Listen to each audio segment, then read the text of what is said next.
Kisah Sobat TV. Salam rahayu sedulurku semua. Semoga kita selalu diberikan kesehatan dan kebahagiaan, juga ketenangan dalam hidup.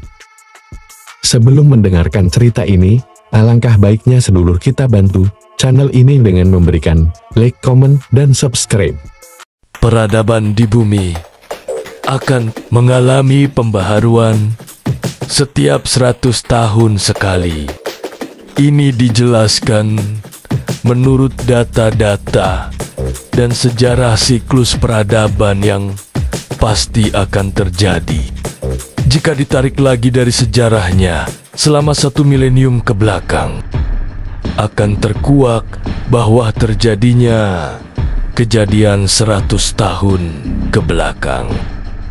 Peradaban di bumi selalu mengalami perubahan atau gejolak riset, dan gejolak bumi ini selalu ditandai dengan adanya perang besar yang terlibat setidaknya 2 atau lebih peradaban besar di zaman itu. Ini ternyata juga pernah menjadi sebuah studi dalam Journal of Future Studies. Dalam sebuah artikel yang dipublikasikan berjudul Ukraine War and Historical War Cycles, was it's to be expected .exp lowering the futures of the war in Ukraine through historical war cycles. Terdapat sebuah studi bahwa perang Rusia dengan Ukraina yang kembali pecah setelah pandemi COVID kemarin. Ternyata fakta sudah memasuki masa terjadinya perang besar. Setelah perang 100 tahun selesai, dunia akan meriset kembali. Tatanan dunia baru telah berlaku dan mengikuti aturan baru, peradaban, atau aturan negara yang berhasil memenangkan peperangan besar itu. Dan uniknya, sebelum perang 100 tahunan itu terjadi, selalu ada konflik besar sekali mengenai kepentingan rahasia antara 2 bangsa besar tersebut. Intinya berkaitan kuat dengan soal kepentingan ekonomi. Sekarang perang dagang antara China dan Amerika Serikat sudah terjadi. Ramai perbincangan tentang agenda tahun 2030 menjadi sebuah isu yang sedang gempar. 2030 sampai 2040 mendatang dikabarkan akan terjadi krisis mengerikan. Semua itu tertuju pada siklus 100 tahun peradaban baru manusia bumi. Dan di masa-masa inilah sang kesatria Satrio Piningit bermunculan tidak hanya satu untuk membimbing rakyat Nusantara menuju zaman baru. Apakah sedulur adalah sang legenda kesatria Satrio Piningit yang dimaksud? Simaklah, sedulur, saya akan membahas ciri-ciri Satrio Piningit yang orang jarang ketahui. Saya informasikan ini terlebih dulu, karena hal ini penting. Sebelum kita bahas cirinya, setiap krisis besar selalu terjadi bentuk-bentuk sebuah kesadaran yang baru. Di 2025 ini merupakan sebuah akhir dari siklus yang disebut numerologi. Makanya jangan heran jika di tahun ini karma itu dibayar sangat cepat. Dan kita dipaksa untuk menjauh dari pola karma buruk kita untuk lebih meningkat tentang kesadaran baru.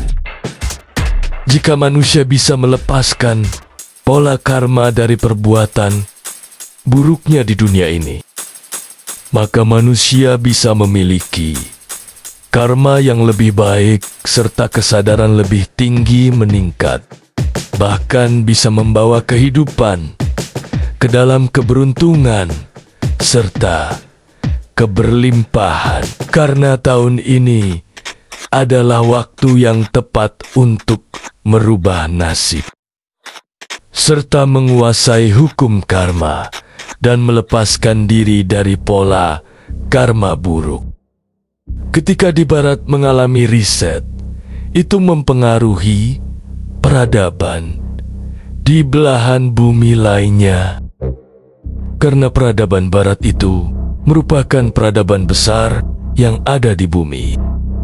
Peradaban barat disebut sebagai peradaban yang paling pesat, maju di era milenium. Sejarah menceritakan sejak abad ke-12 Masehi, Eropa sudah beberapa kali mengalami riset peradaban.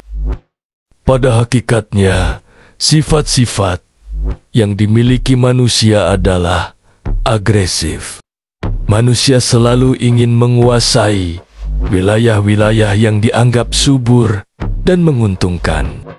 Mari kita lanjutkan pembahasan mengenai ciri-ciri kesatria Satrio Piningit.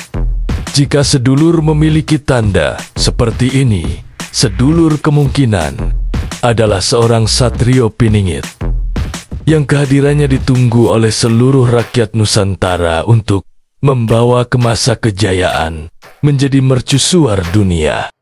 Inilah ciri-ciri Satrio Piningit yang mulai muncul sejak awal tahun 2025. Pertama, mengalami kebangkitan spiritual dan berkembang spiritualitasnya.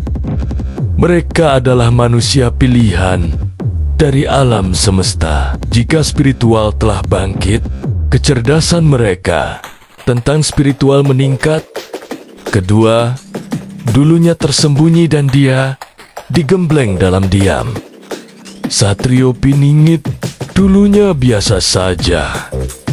Dia tidak dari kalangan terkenal dan mereka tidak populer. Bahkan berasal dari golongan orang yang dianggap remeh dalam kesehariannya. Satrio Piningit terpilih karena perjalanannya menghadapi suatu penderitaan yang sangat berat sekali.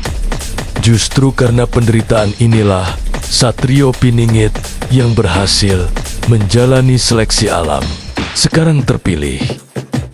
Yang ketiga adalah Satrio Piningit berjiwa tua. Para Satrio Piningit rata-rata memiliki wadah muda, tetapi pola pikir dan tingkah seperti orang tua. Keempat, kebijaksanaan dan pengetahuannya lebih maju dari orang kebanyakan. Kelima, Satrio Piningit adalah seorang yang jujur dan adil.